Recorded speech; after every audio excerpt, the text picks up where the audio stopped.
Ketika itu pada tahun 2005 seorang remaja bernama Luke Cage dibawa ke sebuah lembaga pemasyarakatan bernama Seagate. Di tempat itu perwakilannya menyatakan bahwa ia akan dihukum penjara selama 1 tahun hingga seumur hidup. Remaja itu kebingungan atas kesalahan apa ia akan dipenjara. Begitu juga dengan orang yang ditugaskan sebagai wakilnya itu juga tidak mengetahui ia didakwa atas kesalahan apa. Wakilnya yang bukan ahli hukum itu juga berkata bahwa ia tak perlu murung, karena ia bisa saja bebas setelah 1 tahun kalau ia bersikap baik. Selama 1 tahun berada di penjara Seagate, Luke Cage mengalami kekerasan fisik yang dilakukan oleh para penjaga tahanan. Oleh sebab itu, ia mulai melakukan angkat berat untuk melatih tubuhnya menjadi bugar sebagai bentuk pelampiasan karena ia tidak bisa melakukan apa-apa.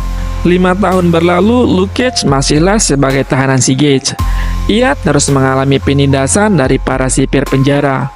Tapi Luke Cage adalah seseorang yang tak bisa dihancurkan mentalnya. Selain melatih kebugaran tubuhnya, ia juga mulai membaca buku tentang ketidakadilan sistem penjara di American Union, terutama terhadap kulit hitam. Hingga pada akhirnya Luke Cage yang sebagai tahanan Seagate selama 20 tahun terbangun di suatu malam dikarenakan sebuah kotak yang tiba-tiba muncul di hadapannya.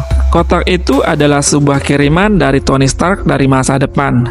Dari kotak tersebut, keluarlah sebuah hologram Iron Lad yang menjelaskan tentang isi paket itu yang berisi sebuah katalisator ionik, yang mana akan membuat Luke Cage mempunyai kulit yang tidak dapat ditembus oleh apapun, dan akan meningkatkan kekuatannya menjadi manusia super. Luke Cage tanpa ragu menerima katalisator tersebut mentransformasi dirinya. Iron Lad melanjutkan bahwa kehidupan dan masa depannya telah dirampas darinya oleh Demaker dengan sengaja.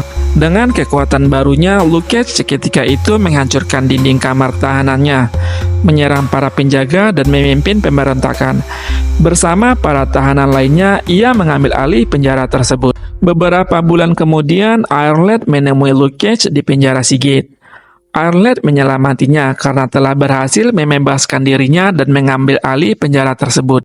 Kedatangan Iron Lad untuk membawanya dari tempat itu dan bergabung dengan The Ultimates. Luke Cage menolak dengan alasan ia ingin menghancurkan sistem yang telah dibuat Makers Council dari dalam, di mana penjara-penjara yang ada di American Union adalah penjara private milik salah satu Makers Council, yaitu Midas. Dengan bantuan Tony Stark, Luke Cage pun berpindah ke penjara milik Midas lainnya. Kali ini ia dimasukkan ke lembaga pemasyarakatan Gordium. Ini adalah penjara ketiga Luke Cage, di mana sebelumnya ia telah mengacak-acak penjara Seagate dan New Brunswick. Ketika Luke Cage sedang berada di ruang makan penjara, ia menghentikan seseorang tawanan yang hendak menikam tawanan lainnya dari belakang. Tawanan yang diselamatkannya itu bernama Danny Rand, di mana di Universe 616, Danny Rand adalah manusia super dengan nama Iron Fist. Luke Cage dan Danny Rand pun menjadi teman dekat.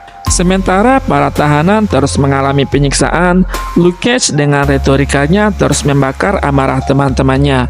Ia berkata, apapun warna kulit mereka, siapapun Tuhan yang mereka sembah, para penjagalah musuh bersama mereka, yang membuat hidup para tahanan terus dalam keadaan sulit, di mana ketidakadilanlah yang ditegakkan di penjara tersebut.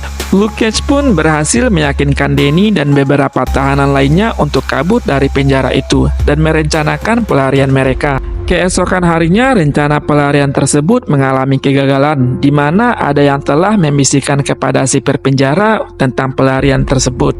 Luke Cage dan beberapa temannya lalu dibawa ke ruang eksekusi, di mana mereka akan dieksekusi mati oleh regu penembak.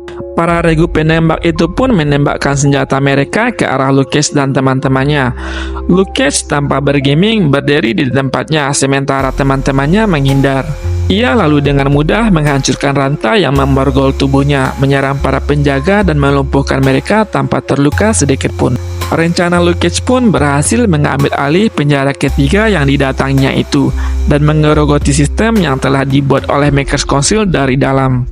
Sementara itu, di markas The Ultimates, si Hulk yang merasa galau berbicara kepada Tony Stark yang sedang dalam keadaan koma.